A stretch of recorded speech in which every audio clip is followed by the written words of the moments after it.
Our News is brought to you by Alive. Tonight on Our News, why the tourism minister remains hopeful about the industry as Bahama announces more layoffs. The former health minister changes his tune on the COVID-19 vaccine. Plus, we'll tell you why some Abaconians were fined more than $30,000.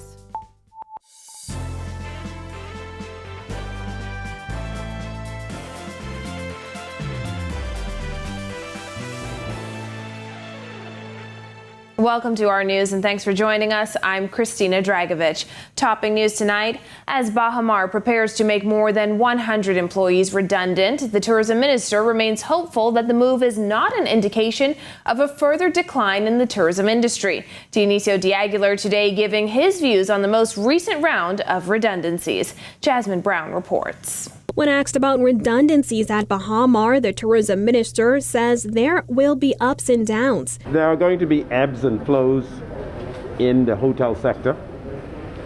At the same time as you're having the downsizing at Bahama, I believe that they're about to open the SLS in the Rosewood, so you'll see workers being called back to work there. Bahama Resort announced Monday that it has made the difficult but necessary decision to make more employees redundant. Our news team understands that a little over 100 employees were impacted by the move. The resort says all affected employees will receive severance pay in accordance with the law and are eligible for rehire. This is Bahama's second redundancy exercise in less than a year. In June, it announced it was reducing staff across Grand Hyatt, SLS, Rosewood, Melia, Casino, and Bahamar's shared services. On Monday, Bahamar said so far 2,500 employees were re-engaged. It also noted that an additional 700 employees have returned to work in preparation for the reopening of Bahamar's SLS and Rosewood hotels on Thursday.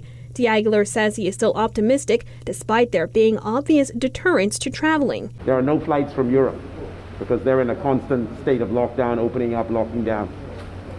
Canada has banned all flights to the Caribbean through the 30th of April. World leaders are recommending to their citizens that they not travel. When you come to the Bahamas, you need to get a PCR test, you've got to upload to get a visa, you've got to get a rapid antigen test to return back to the United States. Some people feel that that's just too much. And so these are impediments that are in place, but we feel that they're necessary in order to protect our people. He also says he believes tourism numbers will improve as the year progresses and more people are vaccinated against COVID-19. I am of the view that as more people get the vaccine and become emboldened to travel, more people will travel.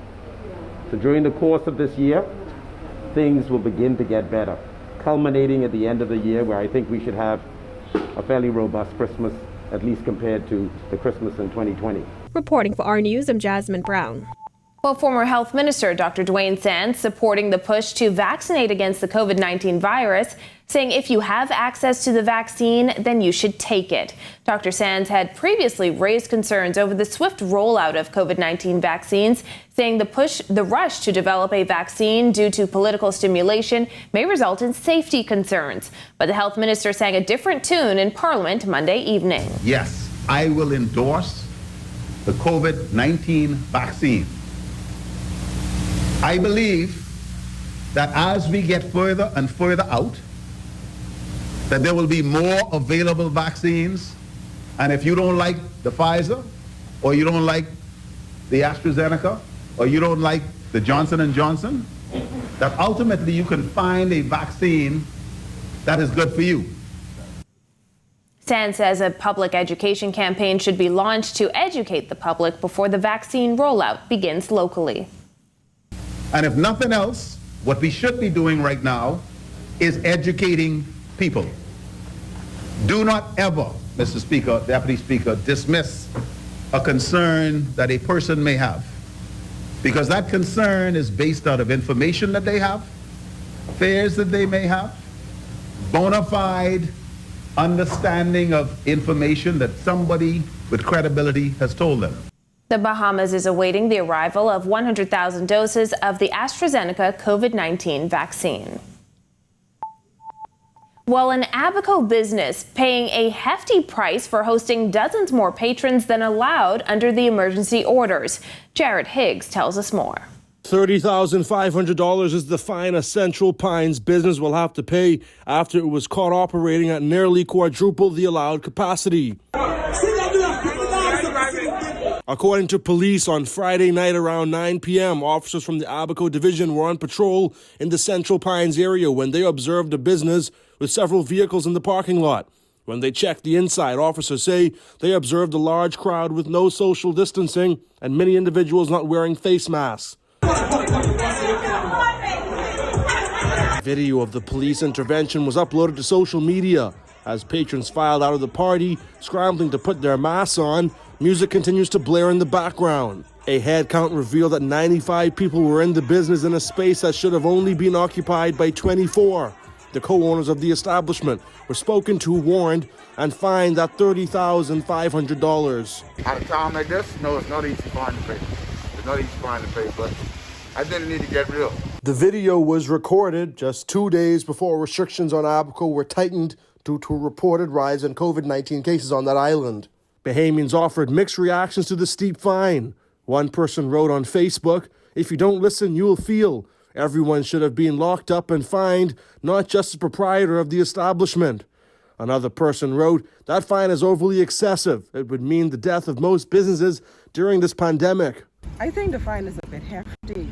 Probably could be a little lower. Maybe a $10,000 fine instead of 30. Things tough right now for a lot of people and businesses. Abaco's curfew was pushed back to 8 p.m. starting Sunday. A negative RT-PCR test is now also required to leave the island and travel to another island in the Bahamas. Reporting for Our News, I'm Jared Higgs. Meanwhile, officers on New Providence discovered a man's dead body when they responded to the sound of gunshots near a police checkpoint on Soldier Road Monday night. According to police press liaison ASP Audley Peters, the gunshots came from the direction of Bernard Road. The officers proceeded in the direction of the sound, and they came upon a body of a male lying at the eastern boundary of L.W. Young School. With what appeared to be gunshot wounds to the body. Emergency medical services were summoned.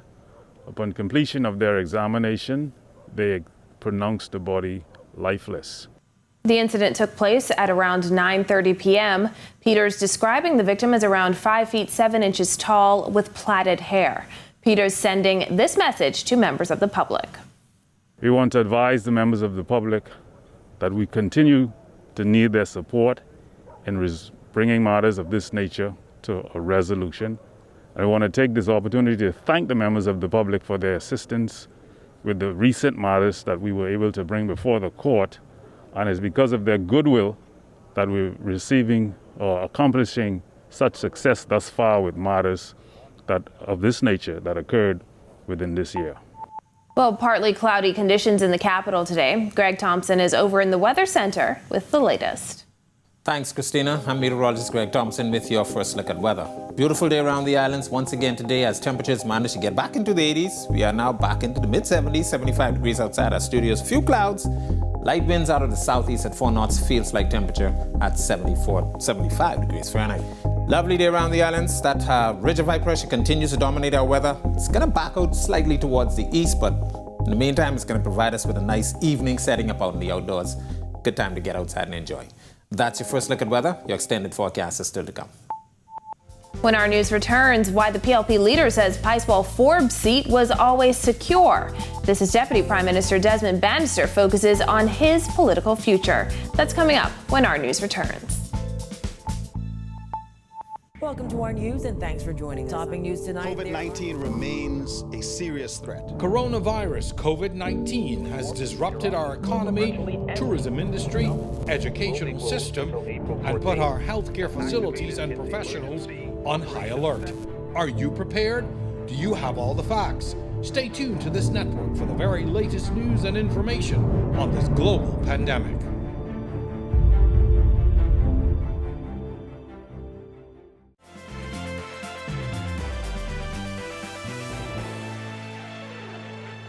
The shocking announcement by Mangrove Key in South and Central Andros MP Picewell Forbes that he will not be running in the next general election, still sending waves through the political landscape. Today, Progressive Liberal Party leader Philip Davis says he's saddened by the decision. Bethany McDermott reports. Progressive Liberal Party leader Philip Davis shooting down claims that Picewell Forbes' renomination was up in the air in the run-up to the next general election. Davis says it was never in doubt. Rather, Forbes made the decision on his own. Forbes, who served as the MP for Mangrove Key in South and Central Andros, announced in Parliament Monday that he will not run in the next general election. Forbes says uncertainty over his renomination and lack of support from his party's leadership on the ground sealed his fate. I had indicated to the public and to him that his nomination was never in doubt, that the incumbents would be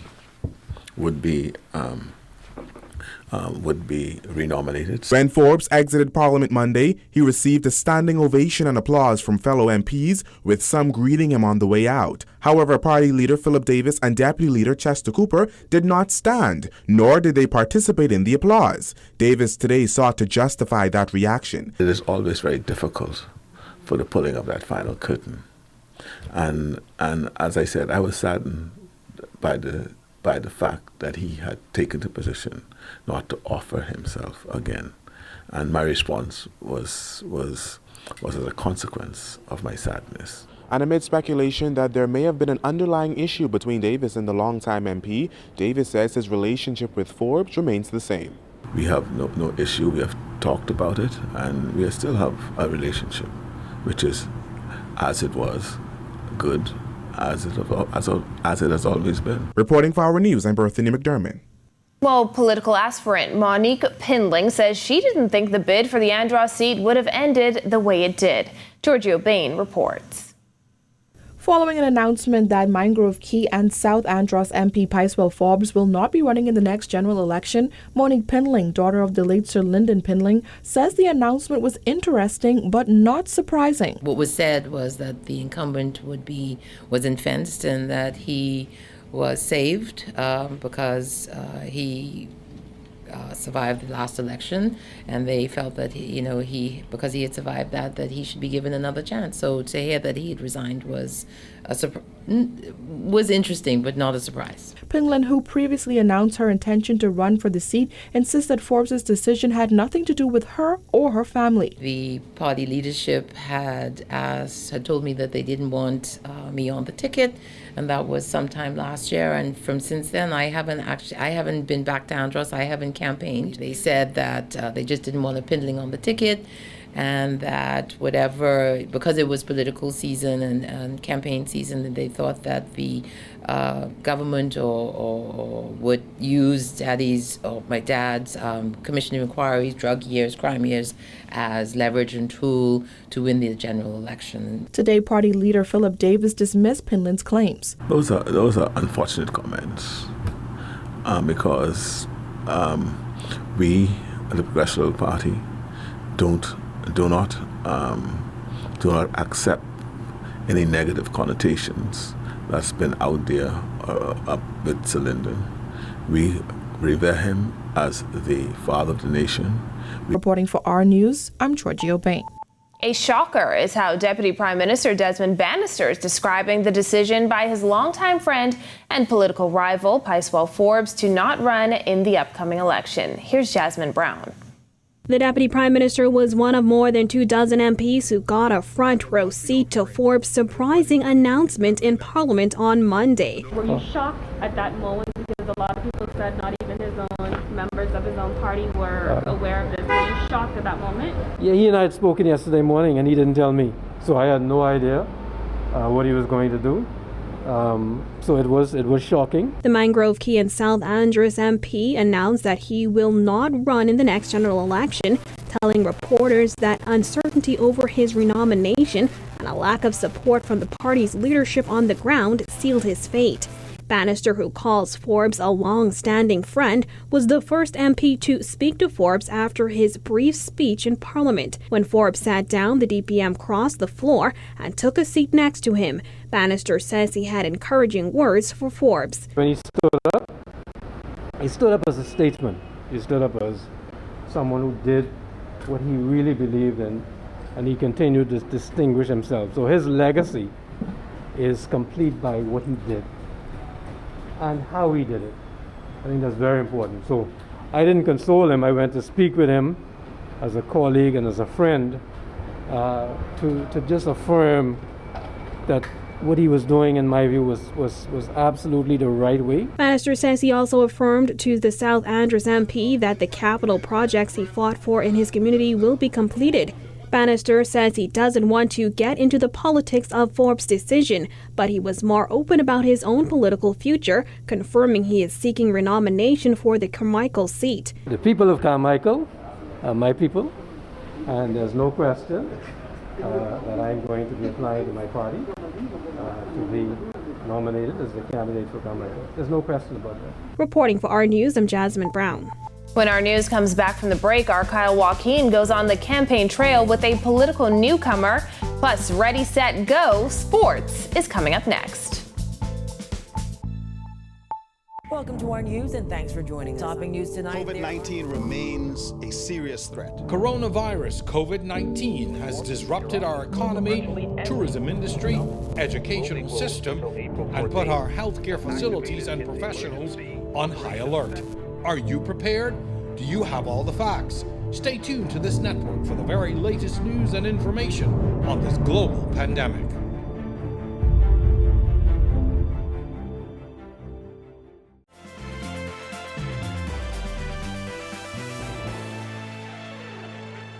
This is our news. Welcome back. A Nassau Village native and newcomer to politics, Jamal Strawn, gives our news insight on his decision to offer himself for the next general election. Here's Kyle Joaquin with Meet the Candidate.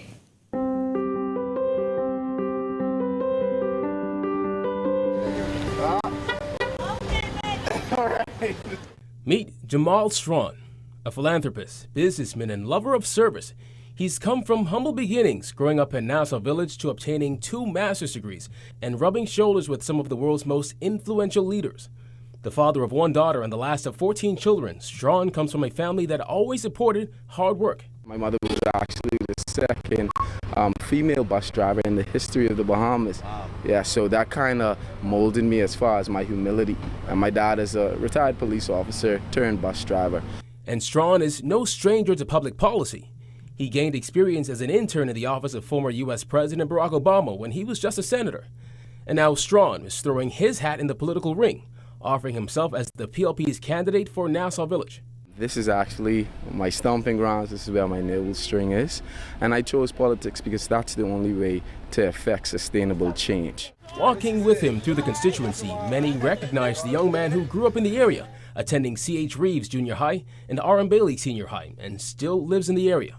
And Strawn has already gotten to work, clearing drains, moving trash, and looking to help his fellow Nassau Village residents. What I did was I started a capital works revitalization scheme that saw pothole filling, drain blowing out, and also land clearing, because this is what leads to health issues. Now what we've done was we blew out the drain. We unclogged the 2 catch pits. There's one here on this side of the road, and there's another catch pit on that side of the road, and we've completely cleared it. It had about 3 feet of just muck and soot. At just 32 years old, Strawn says he feels he has what it takes to give better and true representation. The leader, Philip Brave Davis, said that if you want to represent your home, you go in and affect the change. So I was already working in the constituency with my nonprofit, Future of Our Neighborhood. I live around the corner. These are not only my neighbors, but I regard them as brothers and family as well. So it was an easy transition because there was no time to get to know someone. I'm his neighbor. He is my neighbor. I represent him. He represents me. With this edition of Meet the Candidate for Our News, I'm Kyle Joaquin. Well, the University of the Bahamas track team seeing some much-needed action with good results. Marcellus Hall has the scoop. Thanks as always, Christina. Welcome to our sports on a Tuesday, everybody. I'm Marcellus Hall. The UB athletics program has been quiet for a while, I guess kind of biding their time and getting ready for whenever they step back into action. This past weekend, they did just that. Let's get you caught up on their performance. University of the Bahamas Mingos picking up 2 wins and a 2nd place at the Roadrunners track and field meet over the weekend. In the open women's 200 meters, Romika Josie took off fast, and she cruised the second half of the race, taking the win here. Her time, 26.6 seconds. Josie said she felt strong throughout the entire race. My game plan was just, like how my coach said, come down, come up the hill of the 200 meters and just come down and cruise and hold my speed. I really did like my start. I usually have problems with my blocks. They're not any today, so that's a good thing. Meanwhile, in the women's 100 meters, Brittany Lundy said she could have attacked the hurdles a bit more, but was still feeling pretty great after picking up the win here. Her time, 15.90 seconds. I felt like I could have done much better. However, I came out and did the best I could at the start time. And as we train more and progress, I could only get better from this point. My start was good. I felt like I was floating over, and I didn't get my rhythm as much. And one thing with hurdles, when you make one mistake, that's the race there. So I felt like I could do much better, execute better, but next time. Open men's triple jump, the competition plagued with a strong headwind, sometimes over as strong as 5 meters per second. Keanu Roll, he got in his best leap of 13.55 meters or 44 feet, 5.5 inches. That was good enough for second place. It's a slight headwind, so we have to come out fast and push out hard out the beginner approach and hold our phases in there. And that's a check on sports for you on this Tuesday. I'm Marcellus Hall. Back to you, Christina. It's now time for tonight's Financial Market Minute, brought to you by RF, your local investment bank.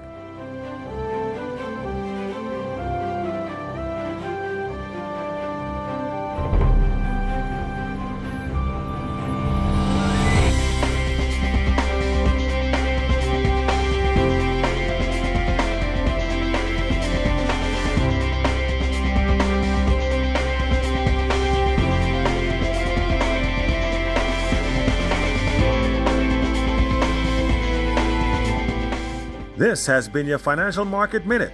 To explore the best performing mutual funds in the Bahamas, visit our website at www.rfgroup.com. Still to come on our news, the weather outlook with Greg in the Weather Center, and a dressmaker's business takes off during the pandemic. The details after this.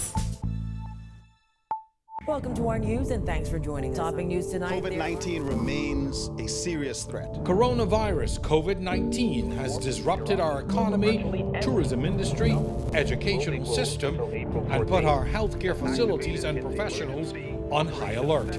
Are you prepared? Do you have all the facts? Stay tuned to this network for the very latest news and information on this global pandemic.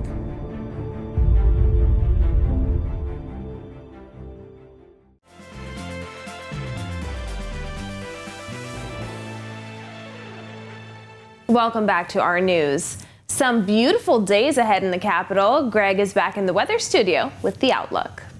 Thanks again, Christina. In our second look at weather, we take a look at our satellite view around the region. High pressure continues to dominate our weather. Beautiful conditions, warm temperatures as that high pressure continues to keep clouds at bay. And those high temperatures in the 80s, that high is going to actually move out towards the east. That's going to pave the way for a frontal boundary now across northern Florida to approach the northern Bahamas. Will not go through, but it will be close enough to bring us a few showers across the northern islands, but we do expect another front by the weekend. Your boating forecast for the northwest and central Bahamas tonight through tomorrow. Your winds are going to fall light and variable tonight, but they will be picking up tomorrow southeast to south ahead of that front, 15 knots. Seas will be running 3 to 5 feet. While in the southeast Bahamas, we have a caution flag posted for you guys down there. East to southeast winds 15 to 20. Seas running 4 to 6 feet. High tide is after 10 p.m. tonight. Here's a look now at your national forecast.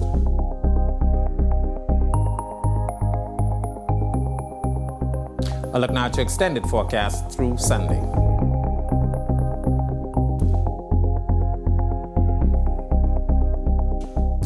That's a look at our weather. Make it a great Tuesday night, everybody. Christina? Thanks, Greg. Well, a Grand Bahama dressmaker is making waves in the bridal industry. Donvaria Duncombe says despite the challenges brought on by the pandemic, her business has soared. She speaks with our Jillian Gray. It's a passion that started when she was 10 years old. We would take our Barbie dolls and I would cut up my clothing, secretly of course, And then we would have little fashion shows, so that's where I got my start. Donvaria Duncombe is a Spanish teacher by day and fashion designer by night. The Grand Bahama-based designer specializes in bridal gowns and evening wear for women. I found a sewing teacher. Her name was Senora Cortez. She's a Colombian. And she taught me how to make patterns from scratch, like with just taking the body measurements, using the newspapers. And from there, I just grew. She taught me the basics, and then the University of YouTube taught me the rest. The sound of the sewing machine is soothing for Duncombe, who says she gets lost in the wonderland of designing. Many of her fancy gowns are filled with her favorite fabric, lace. When restrictions for weddings were relaxed, she says her business started to pick up. Last year it was kind of tight restrictions on the weddings and different things like that. But now that the restrictions have been a bit more lenient, there are lots of brides looking for their special custom-made dress. Those gowns often take 2 months to prepare. Like any new business, Duncombe says it hasn't been an easy road, but with her baby sister as her #1 supporter, she's managed to carve out a niche for herself. Her gown line, the Qatari Collection, launched in January. She named 2 of her gowns after her mother and grandmother, taking inspiration from some royal weddings. Inspiration actually from Princess Diana. I noticed that her dress was sort of exaggerated in the shoulders, and I love that look. Beyond building a bridal gown empire, Duncombe says her ultimate goal is to build a school to teach other dressmakers what she's learned. Reporting for our news, I'm Jillian Gray. Thanks, Jillian. She certainly is talented. Well, thank you for joining us for our news tonight. On behalf of the entire team, I'm Christina Dragovich. We'll see you right back here tomorrow night. Have a beautiful evening, Bahamas.